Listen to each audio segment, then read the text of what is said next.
स्वागत है आप सबका एक और महाकुंभ रिवीजन वीडियो के अंदर, जहां हम लेने वाले अब हेरिडिटी चैप्टर, जो कि अगेन एक बायोलॉजी का चैप्टर है।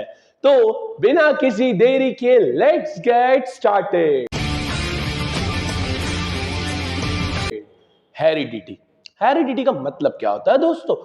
एक जनरेशन से दूसरी जनरेशन में जब कुछ कैरेक्टर ट्रेट्स ट्रांसफर होते हैं, उसी प्रोसेस को हेरिडिटी बोला जाता है। जैसे मेरे अंदर मेरे मम्मी पापा के थ्रू कुछ ट्रांसफर हुआ है, हो सकता है वो फेस हो, वो मतलब फेस का शेप हो, फेस का पर्टिकुलर कैरेक्टरिस्टिक्स हो, मेरी बॉडी का कोई पर्टिकुलर फीचर हो, तो इसी प्रोसेस को हम क्या बोलते हैं? हेरिडिटी बोलते हैं। तो देखिए, the transmission of character from parents to their offspring is called as heredity. Sir अब ये होता कैसे है? जब एक मेल और एक फीमेल सेक्सुअल रिप्रोडक्शन करते हैं, जो रिप्रोडक्शन हमने चैप्टर में पढ़ा है, तो दोनों के डीएनए आपस में मिक्स होते हैं और इसी डीएनए मिक्सिंग की प्रोसेस में उस नए ऑर्गेनिज्म के अंदर male body as well as female body के कैरेक्टर्स ट्रांसफर होते हैं। अच्छा सर, क्या ये डीएनए की जो कॉपी होती है ये 100% होती है क्या? तो आंसर है नहीं। ये डीएनए की कॉपी 100% नहीं होती है, कुछ ना कुछ चेंजेस आ जाते हैं और ये कुछ ना कुछ चेंजेस बॉडी के अंदर लेके आते हैं वेरिएशंस। क्या लेके आते हैं? वेरिएशंस। वेरिएशंस मतलब बदलाव। जैसे आप अपने मम्मी पापा जैसे हुबहू सेम नहीं हो, 100% डुप्लीकेट नहीं हो, तो कुछ ना कुछ क्या आ जाते हैं? वेरिएशन। और ये वेरिएशन बड़े इंपॉर्टेंट होते हैं, सर्वाइवल इंश्योर करते हैं, कंटिन्यूटी ऑफ स्पीशीज को इंश्योर करते हैं। अब सर ये वेरिएशन को चेक कैसे किया जाए? साइंटिफिक टर्म्स में तो बोला जाता है ना भाई, चेक करना है हमको, भाई प्रूफ चाहिए। तो एक साइंटिस्ट था जॉर्ज मेंडल, उन्होंने बोला यार मैं वेरिएशंस को चेक करूंगा कि आते हैं या नहीं आते। तो उन्होंने इंसान को तो ले नहीं सकते थे, भाई इंसान को लेंगे उस पर एक्सपेरिमेंट करेंगे तो केस हो जाएगा। तो इन्होंने बोला यार मैं काम करता हूँ, एक प्लांट के ऊपर ये चीज करने की कोशिश करता हूँ, और प्लांट पे करने की कोशिश की वजह से, ये देखो मैं आपको एक फोटो दिखाता हूँ, हाँ ये रहे ना भाई साहब, तो ये है हमारे जॉर्ज मेंडल, जिन्होंने बोला हम एक प्लांट पे करते हैं। प्लांट भी ऐसा चूज किया जो जल्दी ग्रो हो, बहुत सारे कैरेक्टर देता हो, तो इन्होंने एक पी प्लांट यूज किया, मटर का पौधा यूज कर लिया। बोले चलो अब इसके ऊपर एक्सपेरिमेंट करेंगे, क्या इसके अंदर बदलाव आते हैं, क्या इसके अंदर वेरिएशन आते हैं? अगर इसके अंदर आते हैं तो मतलब सही है साइंस। तो आओ हमने देखो क्या किया, इन्होंने पी प्लांट लिया जिसका जिसका बायोलॉजिकल नेम है वो है पिसम सटाइवन, याद रखना है। क्यों लिया? बहुत इंपॉर्टेंट, इजी टू ग्रो होता है और बहुत सारे कैरेक्टरिस्टिक देता है। जब इन्होंने पी प्लांट को देखा तो पी प्लांट के अंदर इनको बहुत सारे कैरेक्टर दिखे। देखे हाइट के रेफरेंस में टॉल भी होते हैं, ड्वार्फ भी होते हैं, फ्लावर में वायलेट भी होते हैं, व्हाइट भी, फ्लावर पोजीशन में एक्सियल और टर्मिनेटेड, पॉड कलर में ग्रीन येलो, सीड कलर में येलो ग्रीन, वगैरह वगैरह, ऐसे बहुत सारे देखने को मिले। अच्छा, इन्होंने उनको कैरेक्टरिस्टिक किया डोमिनेंट और रेसेसिव में। डोमिनेंट मतलब जो बहुत ज्यादा है, मतलब डोमिनेंट हमेशा जीत जाएगा रेसेसिव के ऊपर, और रेसेसिव बेचारा छोटा इंसान है। जैसे मेरी और खली जी की फाइट हो जाए तो बोलना तो नहीं चाहिए बट मैं हार ही जाऊंगा, है ना, बोलना तो नहीं चाहिए बट मैं हार ही जाऊंगा। तो खली जी डोमिनेंट है, मैं रेसेसिव हो सकता। तो डोमिनेंट वो है जो अपनी जो सुपीरियोरिटी है वो हमेशा दिखाता है, और रेसेसिव हमेशा नीचे रह जाता है। बट रेसेसिव कब ऊपर आएगा? जब उसके सामने भी एक रेसेसिव होगा, यानी जब डोमिनेंट वर्सेस डोमिनेंट की लड़ाई होगी तो डोमिनेंट ही जीतेगा, डोमिनेंट वर्सेस रेसेसिव हो तो डोमिनेंट जीतेगा, बट रेसेसिव वर्सेस रेसेसिव हो तो रेसेसिव जीत जाएगा। ध्यान रखेंगे, किसी भी ट्रेट को अगर डोमिनेंट है तो हम उसको कैपिटल लेटर से लिखेंगे और इसको हम लिखेंगे स्मॉल लेटर से। किससे लिखेंगे? स्मॉल लेटर से। देखो जैसे हमने ये बहुत सारे कैरेक्टरिस्टिक्स समझे ना, जैसे टॉल जो होता है पी प्लांट के अंदर वो डोमिनेंट होता है तो कैपिटल टी, ड्वार्फ छोटा होता है तो उसको स्मॉल टी से रिप्रेजेंट किया जाता है। वैसे ही ग्रीन और येलो, येलो डोमिनेंट है तो येलो को कैपिटल वाई से लिखते हैं, ग्रीन छोटा है तो स्मॉल वाई से लिखते हैं। इसी तरीके से अलग अलग, जैसे सीड शेप है तो रिंकल है, फिर आपका अलग अलग शेप्स है तो उसमें अपन उसको डिफरेंशिएट करते हैं। अब मेंडल साहब ने किया क्या? मेंडल साहब ने पहले परफॉर्म किया mono hybrid cross. What does this term mono hybrid mean? Sir mono mean single, जैसे तुम हो। मोनो हाइब्रिड क्रॉस का मतलब होता है जहां सिर्फ हम एक ट्रेट ले रहे हैं, या तो हाइट ले लो, या तो कलर ले लो, शेप ले लो, सीड कलर ले लो, फ्लावर की शेप ले लो, वगैरह वगैरह, कोई एक ले लो, तो उसको हम बोलेंगे मोनो हाइब्रिड क्रॉस। आओ हम इस मोनो हाइब्रिड क्रॉस को बना के देखते हैं और चेक करते हैं क्या मेंडल साहब वेरिएशन लेके आए। हमने ली सबसे पहले पेरेंटल जनरेशन। लेट से हम लेते हैं टॉल वर्सेस मतलब एंड शॉर्ट।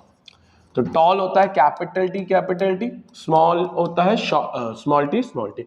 इन दोनों ने क्रॉस फर्टिलाइजेशन किया, क्रॉस पॉलिनेशन किया, तो एक टी और स्मॉल टी क्या बनेगा, capital T small T. Sir अब ये कैपिटल टी स्मॉल टी है क्या, है तो सर टॉल प्लांट से, क्योंकि कैपिटल टी आ गया मतलब डोमिनेंट ही आया है। तो क्या कोई वेरिएशन देखने को आया, नहीं। तो मेंडल ने पहले तो बोला भाई ये जनरेशन का नाम F1 दो, क्योंकि वेरिएशन नहीं आता अब हम सेल्फ पॉलिनेशन करवाएंगे, खुद ही के साथ पॉलिनेशन करवाएंगे। तो इन्होंने बोला हम कैपिटल टी स्मॉल टी को कैपिटल टी स्मॉल टी से ही मिलवाएंगे। इसके लिए इन्होंने एक बहुत अच्छा खूबसूरत सा बक्सा बना दिया, जो बड़ा काम का बक्सा बन गया। देखो क्या बक्सा बनाया उन्होंने, एक कैपिटल टी यहाँ, एक कैपिटल टी यहाँ, एक कैपिटल टी स्मॉल टी यहाँ, मेल इधर फीमेल इधर। अब देखो ध्यान से, सॉरी फीमेल नीचे, अब ध्यान से देखना, अब मल्टीप्लाई करते चलो, capital T capital T capital T small T capital T small T small T small T. ये जो आया ये तो डोमिनेंट है, ये भी डोमिनेंट है, बचा कौन, ये आया ना रेसिसिव। तो मेंडल ने बोला हाँ जी वेरिएशन आया, तीन अगर डोमिनेंट निकले एक रेसिसिव निकला ना, तीन डोमिनेंट एक रेसिसिव, तो इनका जो रेशियो हो गया कौन सा, फिनोटिपिक रेशियो। फिनोटिपिक रेशियो का मतलब होता है एक्सटर्नल अपीयरेंस पे, तो एक्सटर्नल अपीयरेंस पे दिखे तीन टॉल है एक शॉर्ट है, तो 3:1। इसी तरीके से एक और रेशियो देखने को मिला, जीनोटिपिक रेशियो। जीनोटिपिक रेशियो होता है on the basis of genes, ये जो हम लेटर्स लिख रहे हैं ये जीन्स है। तो एक दिखा कैपिटल टी, एक दिखा कैपिटल टी स्मॉल टी, और तीसरा दिखा स्मॉल टी। ये एक है, ये दो है, ये एक है, तो ये रेशियो कितना मिला, 1:2:1। हमेशा डोमिनेंट ही जीतेगा रेसिसिव, यही मेंडल का लॉ भी बन गया, लॉ ऑफ डोमिनेंस, कि every time dominant will position itself on a recessive.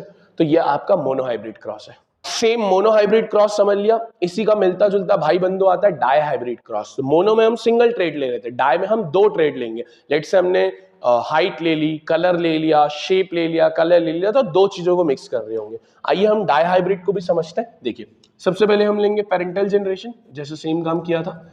अब हम प्लांट्स कौन से ले रहे हैं, हम सर हम ले रहे हैं राउंड येलो। हम कौन से ले रहे हैं sir, round yellow, round yellow. इनका हम करवाएंगे रिंकल ग्रीन के साथ।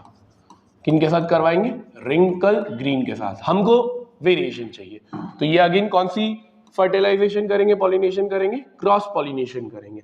क्रॉस पॉलिनेशन करने पे क्या मिलेगा, एक मिलेगा कैपिटल आर, एक मिलेगा स्मॉल आर, एक मिलेगा स्मॉल वाई। तो अगेन ये प्लांट्स तो कैसे ही है सर, ये अभी भी राउंड एंड येलो ही है, तो अभी भी डोमिनेंट ही है, तो अभी भी काम तो हुआ नहीं। तो अगेन पहले तो इस जनरेशन को क्या बोला मेंडल साहब ने, F1 generation.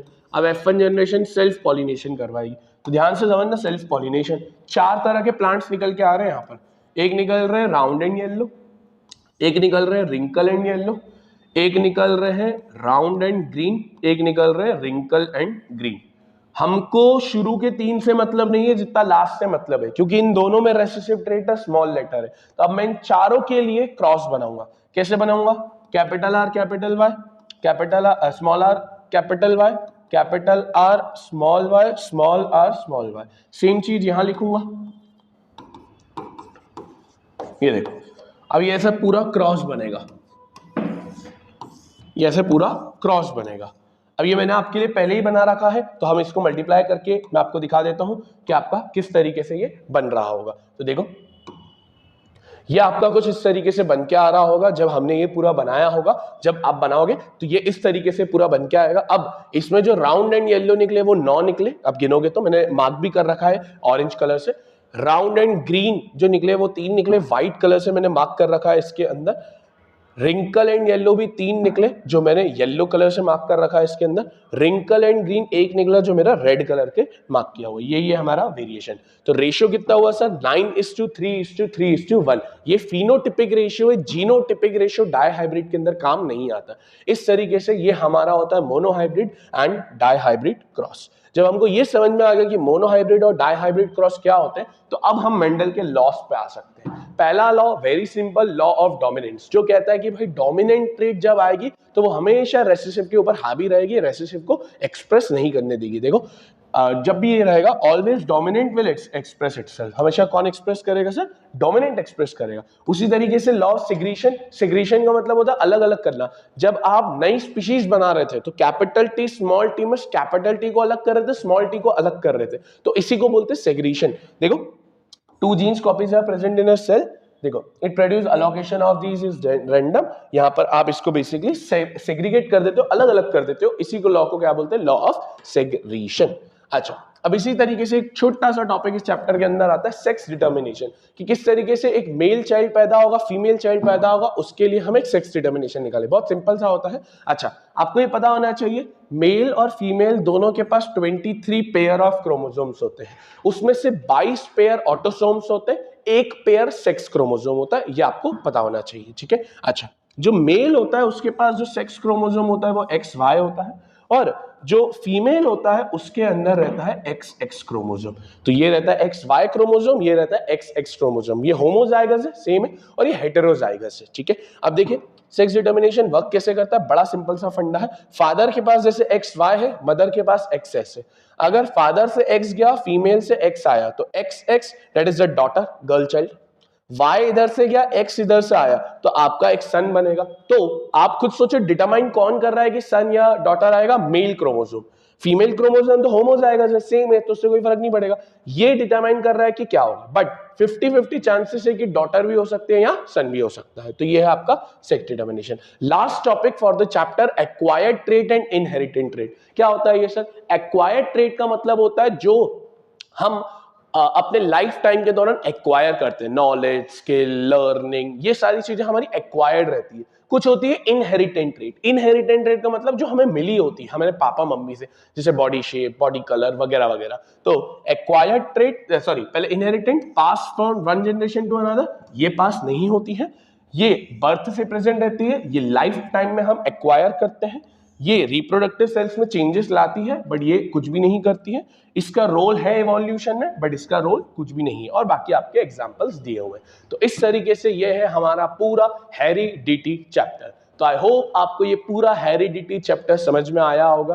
Thank you for watching this video. मिलते हैं नेक्स्ट महाकुंभ रिवीजन के अंदर। राधे राधे।